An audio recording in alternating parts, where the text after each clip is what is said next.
మీరు ధర్మపురి వెళ్ళే ఉంటారు. అక్కడ కొన్ని వందల సంవత్సరాల క్రితం శేషప్ప కవి గారు ఒక 30 రూపాయల పుస్తకం కొనుక్కోమని చాలామంది చెప్తుంటాను, చాలామంది కొనిస్తూ ఉంటాను. ఆ పుస్తకం పేరు నరసింహ శతకం. చాలా బాగుంటుంది.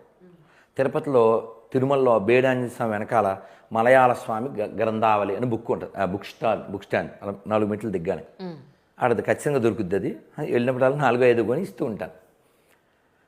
అందులో ఆయన చెప్తారు, అడవి పక్షులకెవ్వడాహారమిచ్చెను, మృగజాతికెవ్వడు మేతబెట్టే, పశులకెవ్వడొసగే పచ్చిపూరి, పనులకెవ్వడొసగే బరగపాలు, జీవకోట్లను పోషింప దాత నీవెగాక వేరొకడు లేడయా.